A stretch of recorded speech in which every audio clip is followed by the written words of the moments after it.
ਜੈ ਮਸੀਹ ਦੀ ਪਿਆਰੇ ਦਰਸ਼ਕੋ, ਮਹਾਨ ਅਤੇ ਕਿਰਪਾਲੂ ਪਰਮੇਸ਼ਰ ਦਾ ਧੰਨਵਾਦ ਹੋਵੇ ਕਿ ਉਹਨੇ ਸਾਨੂੰ ਇੱਕ ਵਾਰ ਫਿਰ ਤੋਂ ਤੁਹਾਡੇ ਨਾਲ ਰੂਬਰੂ ਹੋਣ ਦਾ ਮੌਕਾ ਦਿੱਤਾ। ਦਿਸ਼ਾ ਪਰਿਵਰਤਨ ਦੇ ਸਾਡੇ ਅੱਜ ਦੇ ਪ੍ਰੋਗਰਾਮ ਦੇ ਵਿੱਚ ਤੁਹਾਡਾ ਸਭਨਾਂ ਦਾ ਬਹੁਤ-ਬਹੁਤ ਸਵਾਗਤ ਹੈ। ਦੋਸਤੋ, ਅਸੀਂ ਆਪਣੇ ਪਿਛਲੇ ਕਈ ਦਿਨਾਂ ਤੋਂ ਪਰਮੇਸ਼ਰ ਦੀ ਕਿਰਪਾ ਬਾਰੇ ਚਰਚਾ ਕਰ ਰਹੇ ਹਾਂ। ਅਸੀਂ ਆਪਣੇ ਪਿਛਲੇ ਪ੍ਰੋਗਰਾਮ ਦੇ ਵਿੱਚ ਪੌਲੁਸ ਅਤੇ ਜੌਨ ਨਿਊਟਨ ਦੇ ਜੀਵਨ ਬਾਰੇ ਵੇਖਿਆ ਸੀ। ਅਸੀਂ ਵੇਖਿਆ ਕਿ ਉਹਨਾਂ ਦੇ ਵਿਪਰੀਤ ਹਾਲਾਤਾਂ ਦੇ ਵਿੱਚ ਪਰਮੇਸ਼ਰ ਦੀ ਕਿਰਪਾ ਦੇ ਪ੍ਰਤੀ ਉਹਨਾਂ ਦਾ ਕੀ ਨਜ਼ਰੀਆ ਸੀ। ਦੋਸਤੋ, ਸਾਡੇ ਅੱਜ ਦੇ ਪ੍ਰੋਗਰਾਮ ਦੇ ਵਿੱਚ ਕਿਰਪਾ ਨੂੰ ਸਮਝਣ ਦੇ ਲਈ ਅਸੀਂ ਬਾਈਬਲ ਧਰਮ ਸ਼ਾਸਤਰ ਦੇ ਵਿੱਚੋਂ ਹੋਰ ਉਦਾਹਰਨਾਂ ਨੂੰ ਵੇਖਾਂਗੇ। ਉਹ ਮਹਾਨ ਉਦਾਹਰਨ ਹਨ ਅਯੂਬ ਅਤੇ ਯੂਸਫ। ਤੇ ਆਓ ਫਿਰ ਆਪਣੇ ਪ੍ਰੋਗਰਾਮ ਦੇ ਵਿੱਚ ਅੱਗੇ ਵਧਦੇ ਹੋਏ ਦੇਖਦੇ ਹਾਂ ਪਰਮੇਸ਼ਰ ਇਹਨਾਂ ਦੋ ਮਹਾਨ ਸ਼ਖਸੀਅਤਾਂ ਦੇ ਜੀਵਨਾਂ ਤੋਂ ਸਾਨੂੰ ਕਿਰਪਾ ਬਾਰੇ ਕੀ ਸਿਖਾਉਂਦਾ ਹੈ। ਇਸ ਤੋਂ ਪਹਿਲਾਂ ਕਿ ਅਸੀਂ ਆਪਣੇ ਪ੍ਰੋਗਰਾਮ ਦੇ ਵਿੱਚ ਅੱਗੇ ਵਧੀਏ, ਕਿਉਂ ਨਾ ਆਪਣੇ ਮਨਾਂ ਨੂੰ ਪਰਮੇਸ਼ਰ ਦੇ ਵਚਨ ਦੇ ਲਈ ਤਿਆਰ ਕਰੀਏ। ਤਾਂ ਉਹਦੇ ਲਈ ਸੁਣਦੇ ਹਾਂ ਇੱਕ ਪਿਆਰਾ ਜਿਹਾ ਭਜਨ।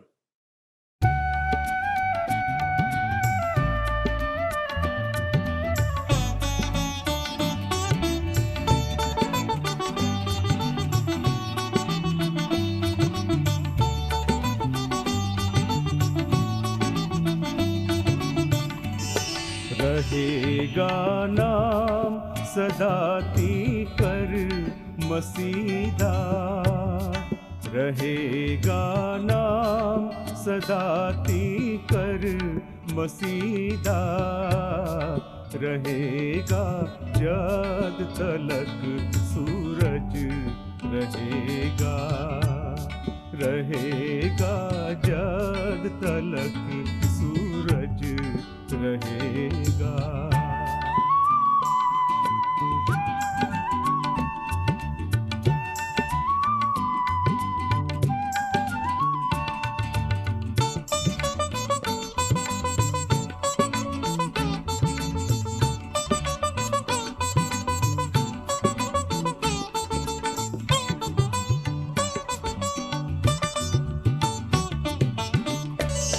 के उस तो बरकता सब लोग पावण, के उस तो बरकता सब लोग पावण, ते कौमा ओस्तियां धन्यवाद गावण, ते कौमा ओस्तियां धन्यवाद गावण।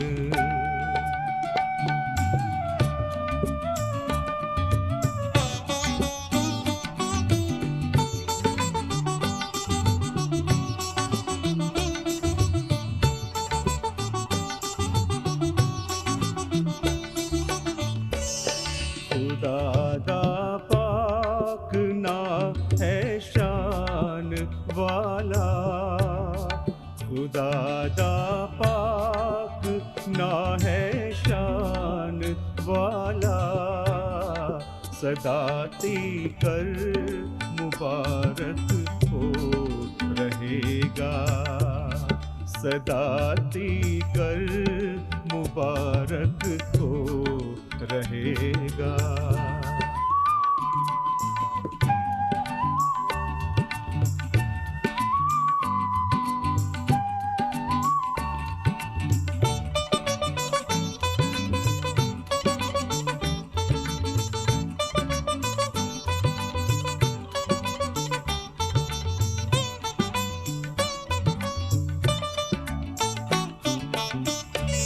सिताइश बाप बेटे पाक रूह दी, सिताइश बाप बेटे पाक रूह दी, सदा तो है सदा तीकर रहेगी, सदा तो है सदा तीकर रहेगी।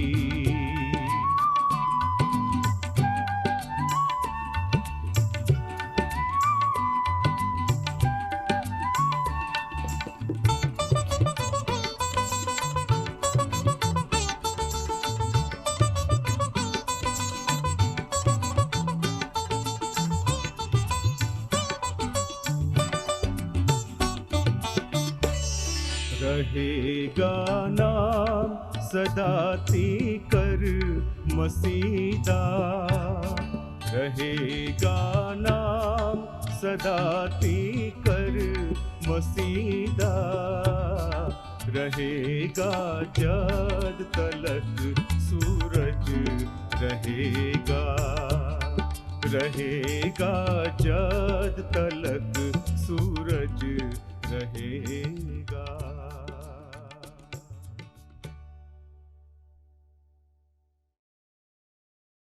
ਲੋਕ ਮੈਨੂੰ ਉਦੋਂ ਦੱਸਦੇ ਹਨ ਜਦੋਂ ਉਹ ਆਪਣੇ ਜੀਵਨ ਵਿੱਚ ਕਿਸੇ ਸੱਚਮੁੱਚ ਮੁੱਖ ਦਬਾਅ ਵਿੱਚ ਗੁਜ਼ਰ ਰਹੇ ਹੁੰਦੇ ਹਨ। ਉਹ ਇਹ ਹੈ ਕਿ ਉਹ ਪ੍ਰਾਰਥਨਾ ਨਹੀਂ ਕਰ ਸਕਦੇ ਅਤੇ ਉਹ ਸੱਚਮੁੱਚ ਇਸ ਬਾਰੇ ਆਪਣੇ ਆਪ ਨੂੰ ਕਸੂਰਵਾਰ ਮਹਿਸੂਸ ਕਰਦੇ ਹਨ। ਪਰ ਅਜਿਹਾ ਕੁਝ ਉਦਾਹਰਨ ਨਹੀਂ ਹੈ। ਕਦੇ-ਕਦੇ ਇਹ ਜ਼ਿੰਦਗੀ ਆਪ ਨੂੰ ਕਿਸੇ ਇਹੋ ਜਿਹੇ ਕਠੋਰ ਝਟਕੇ ਨਾਲ ਮਾਰਦੀ ਹੈ ਕਿ ਇਹ ਆਪ ਵਿੱਚੋਂ ਪ੍ਰਾਰਥਨਾ ਨੂੰ ਬਾਹਰ ਰੱਖ ਸਕਦੀ ਹੈ। ਕੀ ਆਪ ਜਾਣਦੇ ਹੋ ਕਿ ਮੇਰੇ ਕਹਿਣ ਤੋਂ ਕੀ ਭਾਵ ਹੈ? ਇਹ ਤਾਂ ਬਸ ਆਪ ਦੇ ਵਿੱਚੋਂ ਪ੍ਰਾਰਥਨਾ ਨੂੰ ਬਾਹਰ ਕੱਢ ਕੇ ਰੱਖ ਸਕਦੀ ਹੈ। ਅਤੇ ਕਦੇ-ਕਦੇ ਉਹ ਕਾਰਨ ਜਿਸ ਕਰਕੇ ਇਹ ਬੀਤਦਾ ਹੈ ਉਹ ਇਹ ਹੈ ਕਿਉਂਕਿ ਆਪ ਨਹੀਂ ਜਾਣਦੇ ਕਿ ਕੀ ਹੋ ਰਿਹਾ ਹੈ। ਆਪ ਪ੍ਰਾਰਥਨਾ ਕਰਨ ਦੀ ਕੋਸ਼ਿਸ਼ ਕਰਦੇ ਹੋ ਪਰ ਸ਼ਬਦ ਬਾਹਰ ਨਹੀਂ ਆਉਂਦੇ। ਅਤੇ ਪੌਲੁਸ ਠੀਕ ਇਹੋ ਹੀ ਆਖ ਰਿਹਾ ਹੈ। ਉਹ ਆਖ ਰਿਹਾ ਹੈ, ਗੌਰ ਨਾਲ ਸੁਣੋ, ਆਪ ਇਕੱਲੇ ਨੂੰ ਜਾਣ ਸਕਦੇ ਹੋ ਕਿਉਂਕਿ ਪਰਮੇਸ਼ਰ ਨੇ ਸਾਨੂੰ ਇਹ ਦੱਸ ਦਿੱਤਾ ਕਿ ਉਸ ਦਾ ਟੀਚਾ ਨੇਕ ਹੈ ਅਤੇ ਉਸ ਦਾ ਸੰਦੇਸ਼ ਸਪਸ਼ਟ ਹੈ। ਪਰ ਇਸ ਕਰਕੇ ਨਿਰਾਸ਼ ਨਾ ਹੋਵੋ। ਜੇਕਰ ਜੋ ਕੁਝ ਤੁਹਾਨੂੰ ਪਤਾ ਹੈ ਉਹ ਹਰ ਰੋਜ਼ ਆਪ ਨੂੰ ਉਸ ਸਭ ਨੂੰ ਇਕੱਠਾ ਜੋੜਨ ਵਿੱਚ ਬਦਲਣ ਦੇ ਯੋਗ ਨਹੀਂ ਬਣਾਉਂਦਾ ਅਤੇ ਆਪ ਇਹ ਵੀ ਨਹੀਂ ਜਾਣਦੇ ਕਿ ਪ੍ਰਾਰਥਨਾ ਕਿਵੇਂ ਕਰੀਏ। ਕਿਸੇ ਨੇ ਇਸ ਨੂੰ ਇਸ ਤਰ੍ਹਾਂ ਆਖਿਆ ਸੀ ਕਿ ਅਸੀਂ ਅਕਸਰ ਅੰਤ ਬਾਰੇ ਸਭ ਤੋਂ ਵੱਧ ਨਿਸ਼ਚਿੰਤ ਹੁੰਦੇ ਹਾਂ ਜਦੋਂ ਕਿ ਵਰਤਮਾਨ ਬਾਰੇ ਅਸੀਂ ਸਭ ਤੋਂ ਅਚਿੰਤ ਹੁੰਦੇ ਹਾਂ। ਕੀ ਇਹ ਇੱਕ ਰੋਚਕ ਵਿਚਾਰ ਨਹੀਂ ਹੈ?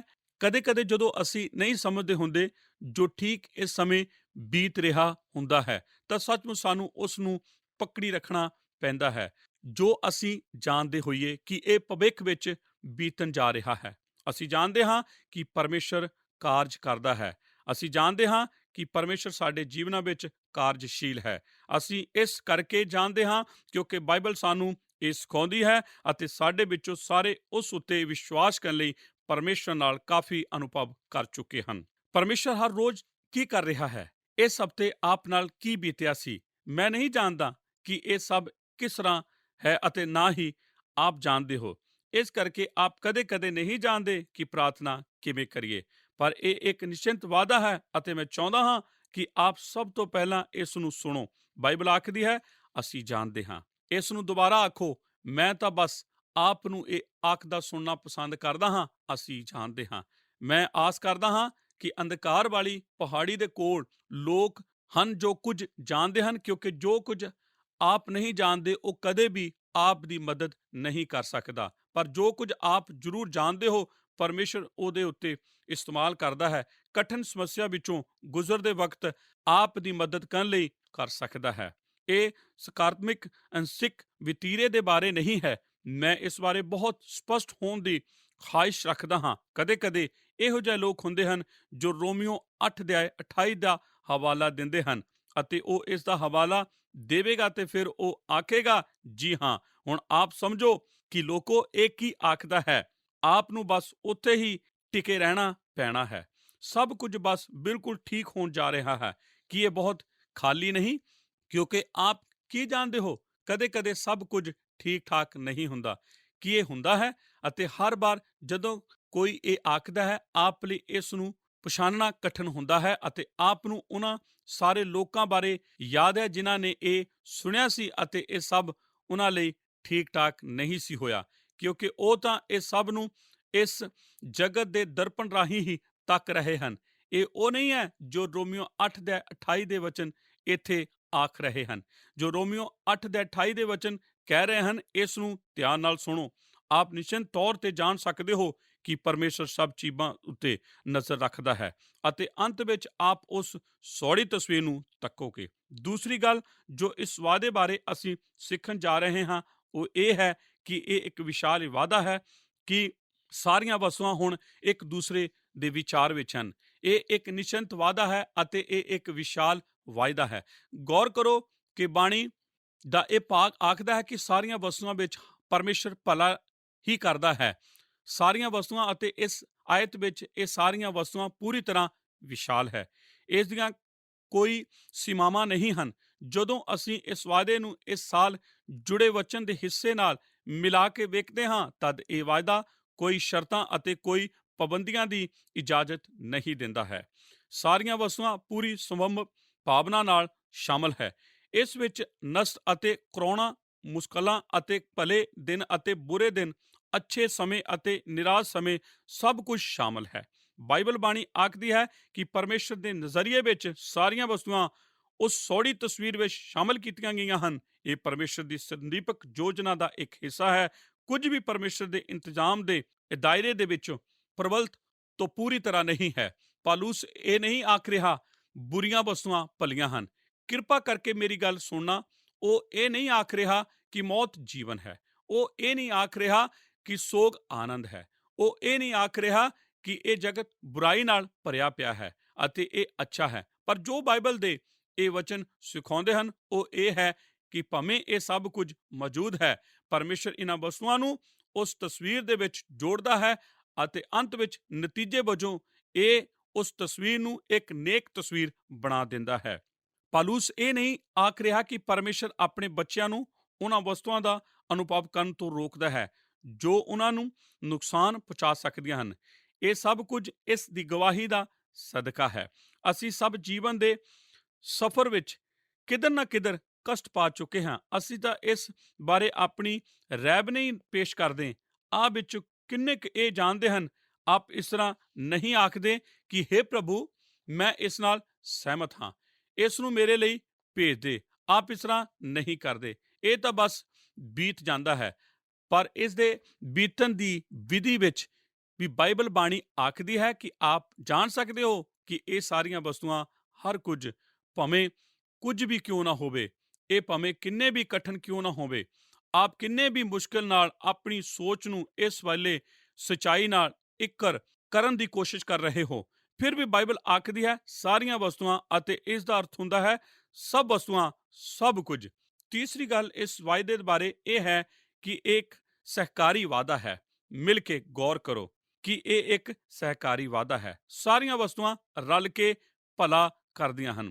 ਹੁਣ ਇਹ ਰਲ ਕੇ ਭਲਾ ਕਰਦੀਆਂ ਹਨ ਇੱਕ ਯੂਨਾਨੀ ਸ਼ਬਦ ਹੈ, ਸ਼ਬਦ ਸੁਨਰਜੀ ਹੈ।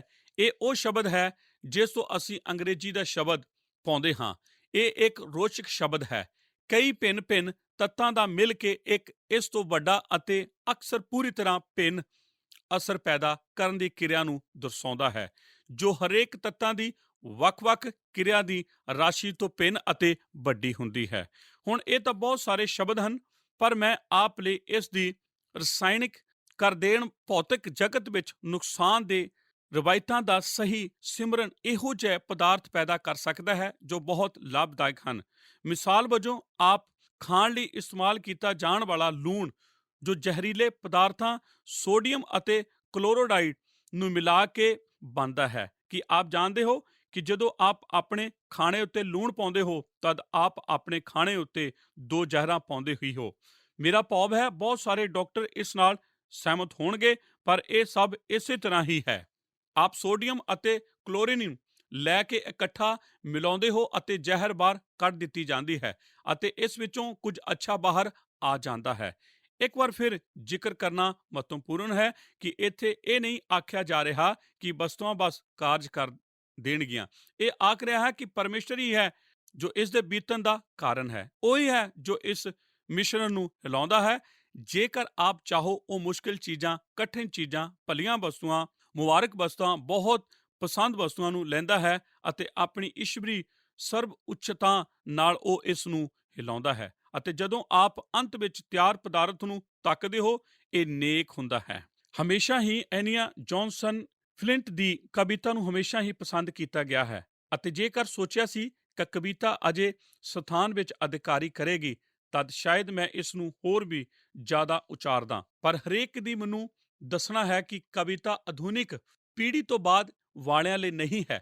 ਇਸ ਲਈ ਜੇਕਰ ਮੈਂ ਆਪਣੀਆਂ ਮਨ ਭਾਉਂਦੀਆਂ ਕਵਿਤਾ ਦਾ ਉਚਾਰਨ ਨਹੀਂ ਕਰਦਾ ਤਦ ਮੈਨੂੰ ਮਾਫ ਕਰਨਾ, ਪਰ ਅਸੀਂ ਜੌਨਸਨ ਫਿਲਟਨ ਆਪ ਵਿੱਚ ਕੁਝ ਕਲਈ ਮੇਰੀ ਉਮਰ ਦੇ ਹਨ, ਉਹਨਾਂ ਲਈ ਸਾਡੇ ਆਧੁਨਿਕ ਵਿਸ਼ਵਾਸ ਦੇ ਮਹਾਨ ਯੋਗਦਾਨ ਪਾਉਣ ਵਾਲਿਆਂ ਵਿੱਚੋਂ ਇੱਕ ਹੈ।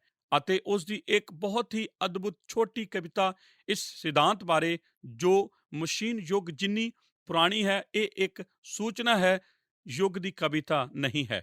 ਇਹ ਤਾਂ ਇੱਕ ਮਸ਼ੀਨ ਯੁੱਗ ਦੀ ਕਵਿਤਾ ਹੈ, ਪਰ ਜੋ ਉਹ ਆਖਦੀ ਹੈ ਉਸ ਨੂੰ ਧਿਆਨ ਨਾਲ ਸੁਣੋ। ਇੱਕ ਫੈਕਟਰੀ ਦੀ ਇਮਾਰਤ ਅੰਦਰ ਪਹੀਏ ਅਤੇ ਗੇਅਰ ਪਾਏ ਜਾਂਦੇ ਹਨ। ਉੱਥੇ ਕਰੈਂਕਾਂ, ਪੁਲੀਆਂ, ਕੱਸੀਆਂ ਹੋਈਆਂ ਅਤੇ ਢਿੱਲੀਆਂ ਬੈਲਟਾਂ ਹਨ।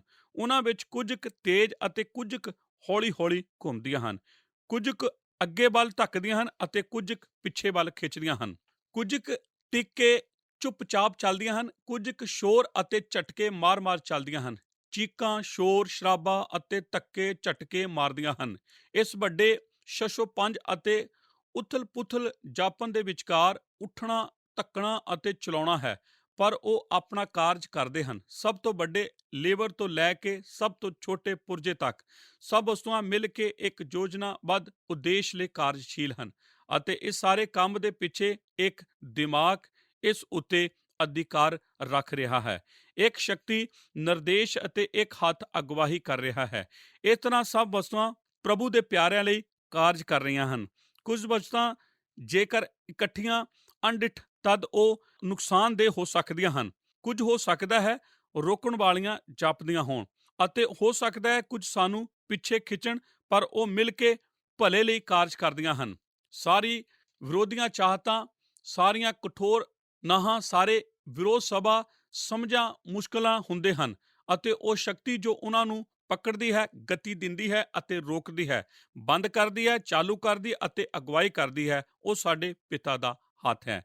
ਇਹ ਇੱਕ ਕਿੰਨੀ ਖੂਬਸੂਰਤ ਤਸਵੀਰ ਹੈ ਕਿ ਕਦੇ-ਕਦੇ ਆਪ ਇਹੋ ਜਿਹੇ ਥਾਂ ਹੋਏ ਹੁੰਦੇ ਹਨ ਜਿੱਥੇ ਇਹ ਸਾਰੀਆਂ ਮਸ਼ੀਨਾਂ ਪਾਈਆਂ ਜਾਂਦੀਆਂ ਸੀ, ਅਤੇ ਇਹ ਸਭ ਵਸਤੂਆਂ ਇਹਨਾਂ ਵੱਖ-ਵੱਖ ਮਾਰਗਾਂ ਉੱਤੇ ਚੱਲਦੀਆਂ ਹਨ, ਅਤੇ ਆਪ ਹੈਰਾਨ ਹੁੰਦੇ ਹੋ ਜੇਕਰ ਆਪਣਾ ਧਿਆਨ ਇਸ ਦੇ ਇੱਕ ਛੋਟੇ ਜਿਹੇ ਪੁਰਜੇ ਵੱਲ ਲਗਾਓ। ਇਹ ਤਾਂ ਉਥਲ-ਪੁਥਲ ਹੀ ਜਾਪਦਾ ਹੈ, ਪਰ ਜਦੋਂ ਆਪ ਇਸ ਦੇ ਪਿੱਛੇ ਤੱਕਦੇ ਹੋ ਅਤੇ ਆਪ ਇਸ ਤੋਂ ਵੱਡੀ ਤਸਵੀਰ ਨੂੰ ਪਾਉਂਦੇ ਹੋ, ਆਪ ਇਸ ਨੂੰ ਸਮਝਣਾ ਸ਼ੁਰੂ ਕਰਦੇ ਹੋ, ਕਿਸ ਤਰ੍ਹਾਂ ਇੱਧਰ-ਉੱਧਰ ਇਹ ਸਭ ਕੁਝ ਇੱਕ ਆਖਰੀ ਮਤਲਬ ਵਿੱਚ ਆਪਣਾ ਯੋਗਦਾਨ ਪਾਉਂਦੇ ਹੈ, ਜੋ ਕਿ ਇੱਕ ਵੱਡੀ ਡਿਜ਼ਾਈਨ ਦਾ ਹਿੱਸਾ ਹੈ।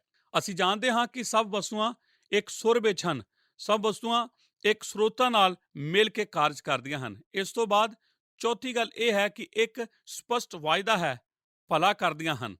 ਇਹ ਇਸ ਸਹਿਕਾਰੀ ਵਾਅਦਾ ਹੈ ਨਹੀਂ, ਇਹ ਇੱਕ ਸਪਸ਼ਟ ਵਾਅਦਾ ਹੈ।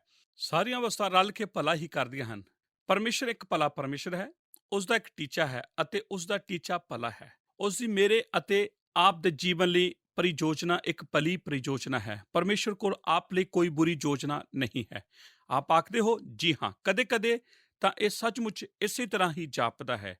ਇਸੇ ਤਰ੍ਹਾਂ ਜਾਪਦਾ ਹੈ ਜਿਵੇਂ ਕਿ ਪਰਮੇਸ਼ਰ ਨੇ ਮੈਨੂੰ ਕਿਸੇ ਦ੍ਰਿਸ਼ਟਾਂਤ ਜਾਂ ਹੋਰ ਕੁਝ ਲਈ ਅੱਡ ਕੀਤਾ ਹੋਵੇ। ਪਰਮੇਸ਼ਰ ਆਪ ਮੇਰੇ ਨਾਲ ਕ੍ਰੋਧਿਤ ਨਹੀਂ ਹੈ। ਆਪ ਤਾਂ ਆਪਣੇ ਜੀਵਨ ਬਸ ਇੱਕ ਛੋਟੇ ਜਿਹੇ ਟੁਕੜੇ ਉੱਤੇ ਹੀ ਝਾਤੀ ਮਾਰ ਰਹੇ ਹੋ, ਅਤੇ ਆਪ ਸਮੁੱਚੀ ਤਸਵੀਰ ਨੂੰ ਨਹੀਂ ਤੱਕ ਰਹੇ। ਉਸ ਦੀ ਯੋਜਨਾ ਆਪ ਲਈ ਭਲੀ ਹੈ। ਪਰਮੇਸ਼ਰ ਆਪਣੇ ਲੋਕਾਂ ਦੇ ਲਈ ਭਲਾਈ ਹੀ ਕਾਰਜਸ਼ੀਲ ਹੈ। ਕਈ ਸਾਲ ਕ੍ਰਿਸਮਸ ਦੇ ਸਮੇਂ ਅਸੀਂ ਆਪਣੇ ਘਰ ਇੱਕ ਉਲਝਣ ਉੱਤੇ ਕੰਮ ਕੀਤਾ। ਆਪ ਵਿੱਚੋਂ ਕਿੰਨੇ ਕੁ ਜਾਣਦੇ ਹਨ ਕਿ ਜੇਕਰ ਇਸ ਖੇਲ ਵਿੱਚ ਸਭ ਤੋਂ ਉੱਪਰ ਵਾਲਾ ਹਿੱਸਾ ਨਾ ਹੋਵੇ, ਤਦ ਇਸ ਦੇ ਪੂਰੇ ਹੋਣ ਤੋਂ ਬਾਅਦ ਇਹ ਕਿਵੇਂ ਵਿਖਾਈ ਦੇਵੇਗੀ? ਜੀ ਹਾਂ, ਆਪ ਇਸ ਤਰ੍ਹਾਂ ਬਹੁਤ ਮੁਸ਼ਕਿਲ ਵਿੱਚ ਫਸ ਜਾਂਦੇ ਹੋ।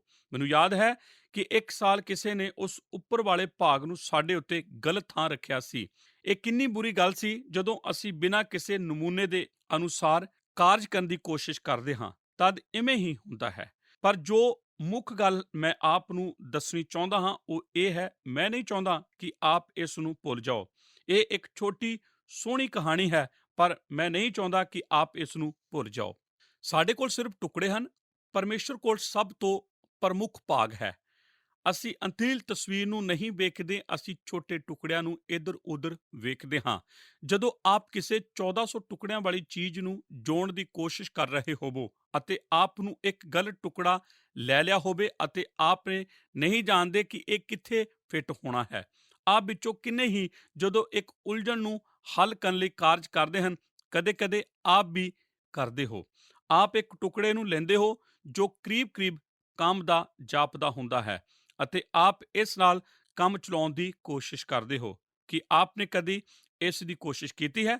ਮੇਰਾ ਭਾਵ ਹੈ ਕਿ ਉਸ ਪਲ ਲਈ ਤਾਂ ਉਹ ਠੀਕ ਹੁੰਦਾ ਹੈ, ਪਰ ਉਸ ਉਲਝਣ ਦੇ ਹੱਲ ਲਈ ਤਾਂ ਉਹ ਵਿਨਾਸ਼ੀ ਹੀ ਹੁੰਦਾ ਹੈ।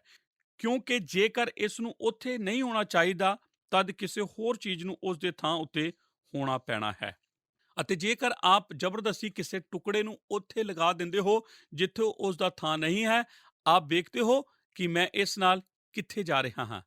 ਇਸੇ ਕਰਕੇ ਜਦੋਂ ਅਸੀਂ ਚੀਜ਼ਾਂ ਨੂੰ ਆਪਣੇ ਖੁਦ ਦੇ ਹੱਥਾਂ ਵਿੱਚ ਲੈਂਦੇ ਹਾਂ ਅਤੇ ਇਸ ਉਲਝਣ ਨੂੰ ਖੁਦ ਹੀ ਜੋੜਦੇ ਹਾਂ, ਤਦ ਅਸੀਂ ਹਮੇਸ਼ਾ ਹੀ ਉਸ ਟੁਕੜੇ ਨੂੰ ਉੱਥੇ ਫਿੱਟ ਕਰਨ ਦੀ ਕੋਸ਼ਿਸ਼ ਕਰਦੇ ਹਾਂ ਜਿੱਥੇ ਇਸ ਦਾ ਥਾਂ ਨਹੀਂ ਹੁੰਦਾ।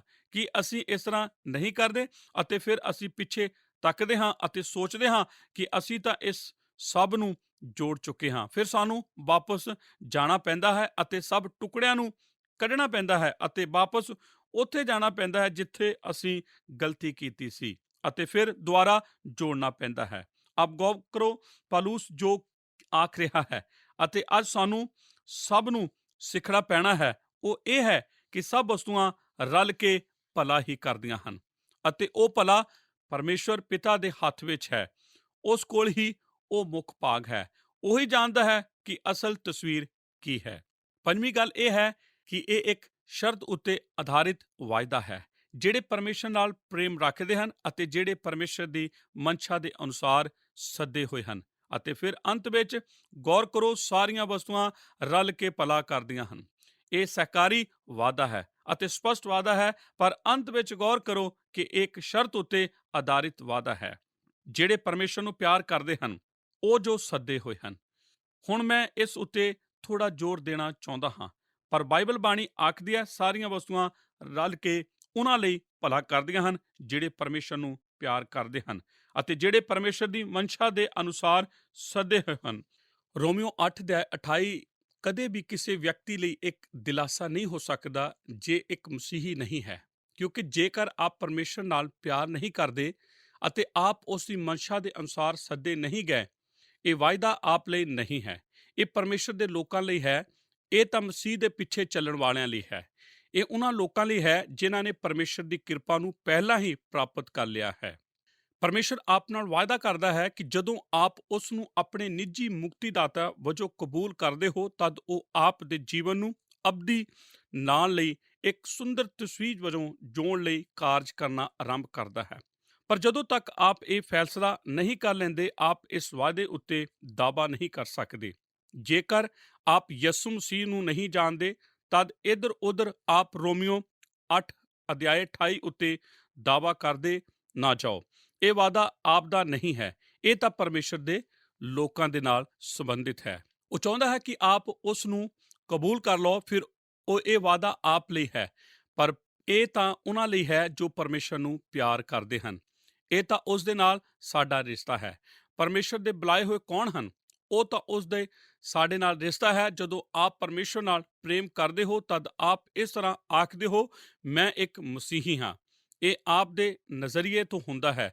ਜਦੋਂ ਆਪ ਪਰਮੇਸ਼ਰ ਦੇ ਸੱਦੇ ਹੋਏ ਹੁੰਦੇ ਹੋ, ਤਦ ਪਰਮੇਸ਼ਰ ਸਵਰਗ ਤੋਂ ਆਪ ਦੇ ਬਾਰੇ ਆਖਦਾ ਹੈ। ਆਪ ਉਸ ਨੂੰ ਪ੍ਰੇਮ ਕਰਦੇ ਹੋ ਅਤੇ ਆਪ ਸੱਦੇ ਗਏ ਹੋ, ਆਪ ਉਸ ਦੇ ਹੋ। ਅਤੇ ਜਦੋਂ ਆਪ ਪਰਮੇਸ਼ਰ ਨਾਲ ਪ੍ਰੇਮ ਕਰਦੇ ਹੋ ਅਤੇ ਆਪ ਉਸ ਦੇ ਸੱਦੇ ਗਏ ਬਾਲਕਾਂ ਵਿੱਚੋਂ ਇੱਕ ਹੋ, ਤਦ ਸਾਰੀਆਂ ਵਸਤੂਆਂ ਰਲ ਕੇ ਉਹਨਾਂ ਦਾ ਭਲਾ ਕਰਦੀਆਂ ਹਨ ਜੋ ਪਰਮੇਸ਼ਰ ਨਾਲ ਪ੍ਰੇਮ ਕਰਦੇ ਹਨ ਅਤੇ ਪਰਮੇਸ਼ਰ ਦੀ ਮਨਸ਼ਾ ਦੇ ਅਨੁਸਾਰ ਸੱਦੇ ਹੋਏ ਹਨ। ਇਸ ਕਰਕੇ ਉਹ ਸਭ ਜਿਸ ਵਿੱਚੋਂ ਆਪ ਠੀਕ ਇਸ ਵਕਤ ਗੁਜ਼ਰ ਰਹੇ ਹੋ, ਜੋ ਆਪ ਨਹੀਂ ਸਮਝਦੇ, ਉਹ ਕਾਰਨ ਜਿਸ ਕਰਕੇ ਆਪ ਇਸ ਨੂੰ ਨਹੀਂ ਸਮਝਦੇ, ਮੈਂ ਇਸ ਨੂੰ ਬਸ ਆਪ ਲਈ ਆਸਾਨ ਬਣਾ ਦੇਵਾਂਗਾ। ਆਪ ਨੂੰ ਇਸ ਤਰ੍ਹਾਂ ਨਹੀਂ ਕਰਨਾ ਚਾਹੀਦਾ। ਆਪ ਨੂੰ ਇਸ ਨੂੰ ਸਮਝਣ ਦੀ ਜ਼ਰੂਰਤ ਨਹੀਂ। ਆਪ ਦੇ ਕੋਲ ਉਹ ਮੁੱਖ ਭਾਗ ਨਹੀਂ ਹੈ। ਆਪ ਉਸ ਤਸਵੀਰ ਨੂੰ ਨਹੀਂ ਸਮਝਦੇ ਜੋ ਆਪ ਨੂੰ ਕਰਨਾ ਪੈਣਾ ਹੈ। ਉਹ ਇਹ ਹੈ ਕਿ ਆਪ ਉਸੇ ਟੁਕੜੇ ਨੂੰ ਜੋੜੋ ਜੋ ਪਰਮੇਸ਼ਰ ਨੇ ਅੱਜ ਵਾਸਤੇ ਆਪ ਨੂੰ ਦਿੱਤਾ ਹੈ। ਜੋ ਕੁਝ ਕਰਨ ਲਈ ਪਰਮੇਸ਼ਰ ਨੇ ਆਪ ਨੂੰ ਸੱਦਿਆ ਹੈ, ਉਸ ਜਿੰਨਾ ਵੀ ਅੱਛੀ ਤਰ੍ਹਾਂ ਆਪ ਕਰ ਸਕਦੇ ਹੋ ਕਰੋ ਅਤੇ ਇਹ ਭਰੋਸਾ ਰੱਖੋ ਕਿ ਆਖਰਕਾਰ ਪਰਮੇਸ਼ਰ ਹੀ ਇਹ ਸਭ ਨੂੰ ਆਪਣੇ ਹੀ ਸਮੇਂ ਅਤੇ ਆਪਣੇ ਹੀ ਤਰੀਕੇ ਨਾਲ ਜੋੜ ਰਿਹਾ ਹੈ। ਅਤੇ ਇਸ ਜੀਵਨ ਵਿੱਚ ਵੀ ਮੈਂ ਆਪ ਨਾਲ ਵਾਅਦਾ ਕਰਦਾ ਹਾਂ ਕਿ ਇੱਕ ਦਿਨ ਆਵੇਗਾ ਜਦੋਂ ਆਪ ਪਿੱਛੇ ਤੱਕੋਗੇ ਅਤੇ ਆਪ ਆਖੋਗੇ, ਹਾਂ, ਇਸ ਤਰ੍ਹਾਂ ਹੀ ਹੈ ਜਿਸ ਬਾਰੇ ਉਹ ਸਭ ਕੁਝ ਸੀ। ਕਿ ਇਹ ਸੱਚ ਨਹੀਂ ਹੈ, ਇਹ ਮੇਰੇ ਨਾਲ ਵਾਪਰ ਚੁੱਕਾ ਹੈ। ਦੋਸਤੋ, ਅਸੀਂ ਤੁਹਾਡਾ ਸਭਨਾਂ ਦਾ ਧੰਨਵਾਦ ਕਰਦੇ ਹਾਂ ਕਿ ਤੁਸੀਂ ਸਾਰੇ ਸਾਡੇ ਨਾਲ ਇਸ ਪ੍ਰੋਗਰਾਮ ਦੇ ਵਿੱਚ ਅਖੀਰ ਤੱਕ ਬਣੇ ਰਹੇ। ਸਾਨੂੰ ਉਮੀਦ ਹੈ ਕਿ ਤੁਸੀਂ ਅੱਜ ਦੇ ਪ੍ਰੋਗਰਾਮ ਤੋਂ ਆਸ਼ੀਸ਼ ਪਾਈ ਹੋਗੀ। ਅੱਜ ਦੇ ਪ੍ਰੋਗਰਾਮ ਦੇ ਵਿੱਚ ਅਸੀਂ ਅਯੂਬ ਅਤੇ ਯੂਸਫ ਦੀਆਂ ਜ਼ਿੰਦਗੀਆਂ ਤੋਂ ਪਰਮੇਸ਼ਰ ਦੀ ਕਿਰਪਾ ਬਾਰੇ ਜਾਣਿਆ।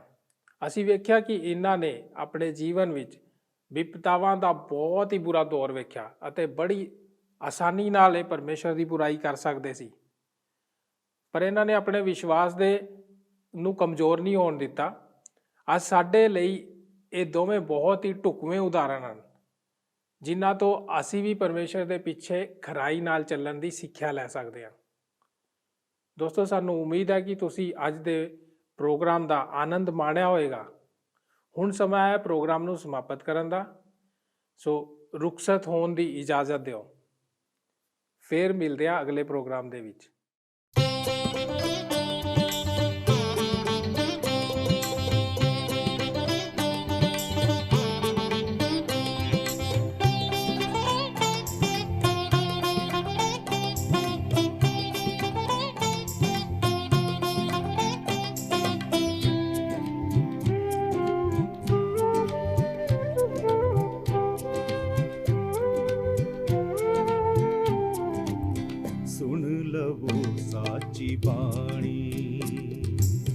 ਸੁਣ ਲਵੋ ਸਾਚੀ ਬਾਣੀ, ਇਹ ਹੈ ਯਿਸੂ ਦੀ ਕਹਾਣੀ, ਇਹ ਹੈ ਯਿਸੂ ਦੀ ਕਹਾਣੀ।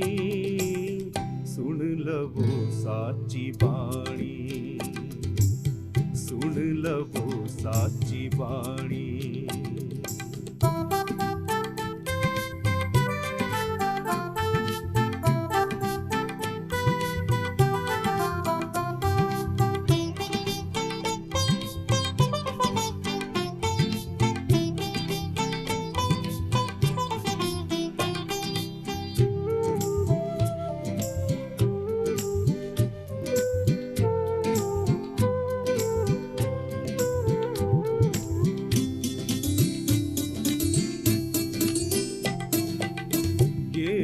ਜਗ ਵਿੱਚ ਆਇਆ, ਪਿਆਰ ਮਹਾਨ ਵਖਾਇਆ।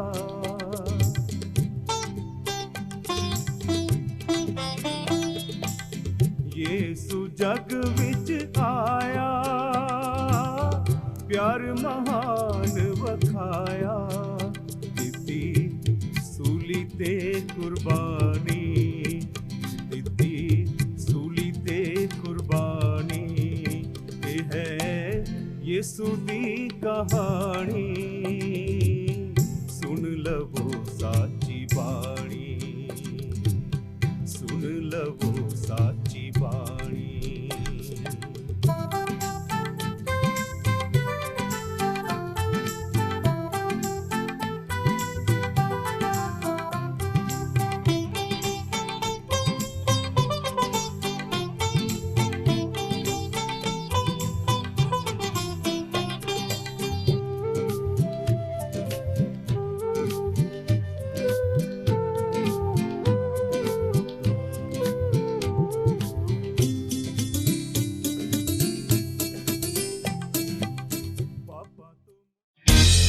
ਕੀ ਤੁਹਾਨੂੰ ਇਹ ਪ੍ਰੋਗਰਾਮ ਪਸੰਦ ਆਇਆ?